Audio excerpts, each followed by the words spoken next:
Are vampires real, and why do they fascinate us so much? Hello, this is a trailer for my upcoming stream coming up at the top of 1 p.m. Eastern Time. Halloween, it's here, baby. And as someone who's always been a big horror enthusiast as well as mystery and fiction in general, I've actually never really thought very deeply about this particular genre of character. And I say character because there's more to it than meets the eye. Um, First of all, the idea of a vampire came from the Romanian folklore and, of course, the legends around Vlad Tepes, which have some debatable claims, still a bit contested as to the truth behind the guy. Some people think he's a hero, some people think he's a villain.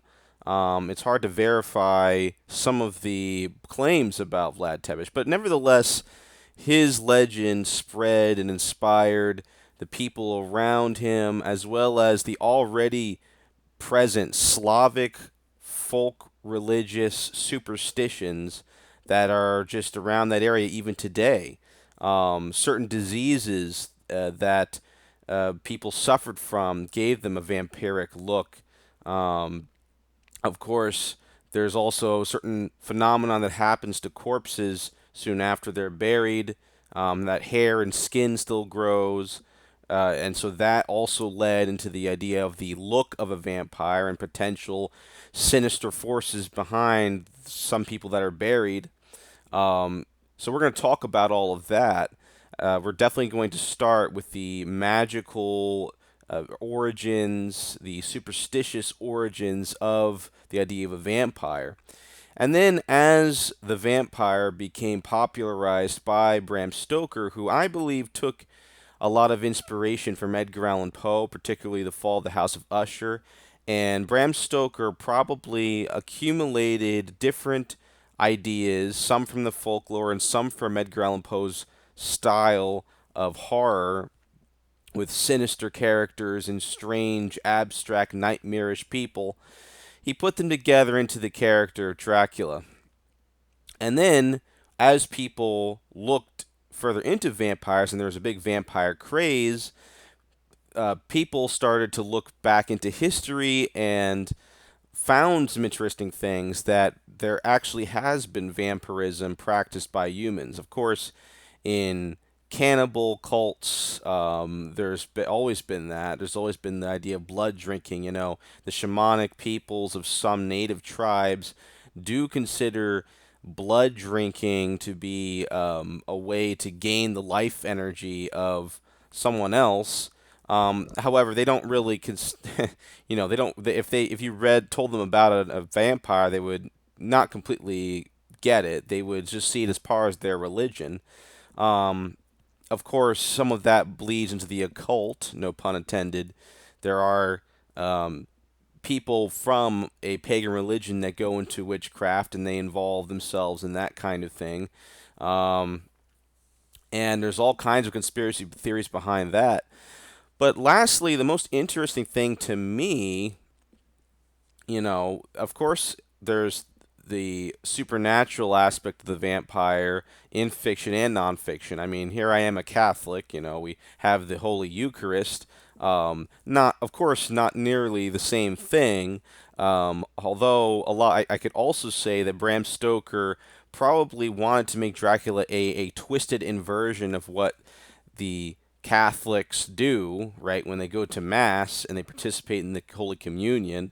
That could be a very possible suggestion, especially given the fact of where he was coming from, geographically speaking, and how there was a Protestant Catholic divide. Many Protestants looked at the Catholics at this point in time, and there has been so much time in between the Protestant Reformation to then, and especially now, that the newer generations of Protestants thought that Catholics are up to no good, or they're doing something that they're not supposed to be dabbling in. And sadly, there are still people today who think, we're worshiping the sun, or that we're worshiping the devil, or the Eucharist is something else, or where is this coming from? There's a lot of misinformation and lack of education. Sadly, even today, I see YouTube comments. They don't know why. They think that we're some kind of evil cults, and that it doesn't make sense when you ask them these questions, but some people are so propagandized. They're like in these echo chambers. But regardless of that, I'm not going to go on to that much of a tangent. But at that point in time, the phrase abracadabra was actually a phrase to kind of mock what the priest did when he was consecrating the Holy Eucharist.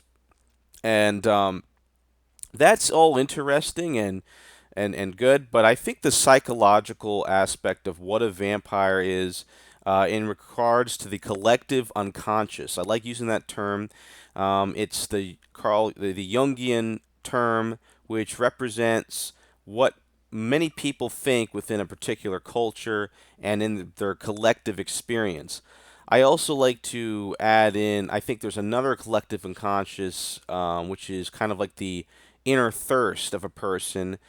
I think there's also a level there where people have appetites and curiosities that lead them to particular things. So in this case, I think the vampire is a good symbol for the predatorial person that is charming, that is manipulative, that uses other people. And although, of course, they may not be real vampires, I heard that there's some new terms like an energy vampire. People are saying you can be kind of vampiric. It's often seen in narcissist syndromes. I mean, a narcissist, a really, really strong narcissist, obviously, you could have some crossover. The way they need attention all the time, right? Someone who's suffering from that very sad disorder, or someone that's been, just a plain old vain person who wants to, get their power. I don't know whatever it is, whether it's a mental illness or it's just simply someone with a lack of introspection, morality. There's that, and I think that's why people read the vampire novels so much. Um, because that's one side of them that interests them, and that's part of psychological horror, despite the supernatural shroud around it. And then lastly, I also think people are just interested in adventure, especially when it comes to the nighttime and the Victorian era romanticism of the period of time that Dracula was written. You usually don't see people looking into vampire movies about a homeless vampire guy, or someone that, a sympathetic vampire, like some of these virus movies where vampirism's a virus. And there's this one called, I think, Daybreakers, that was about that. It was kind of like this sad take on vampires. What if it was a virus and everyone gets infected with it? Most of the time, it's a charismatic Romanian guy, or some overly attractive male or female actor. So it's an exploration into the finer things of life being twisted into something bad. And I think there's a part of us that wants to believe that it would still be exciting and thrilling to be in a situation like that. And there's also a part of us that wishes that we could have that class and have that charisma without the side effects. That's why you see there's some stories where they have a vampire and they throw in some ridiculous story as to how he's a vampire, but he's a good vampire. He's a good guy, or they give him some way to bypass the weakness of a vampire or the immoral choices and compulsions that come with being a vampire. Um, and lastly, I think of all of the points, I think it points towards the human habituated sin or addiction. I think that we can all kind of, when we really, really think about it, we can all kind of vibe with vampires, and if we really look hard enough, many of us may be vampires in our own way. You know, maybe many of we all have times when we've been selfish and probably had to use other people for this temporary pleasure or whatever we were searching for.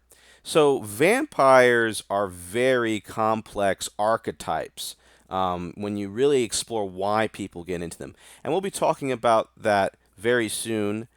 Please come on out to the show, bring your own thoughts, and I'll bring mine, and we can have a little Halloween special discussing this still very popular horror archetype.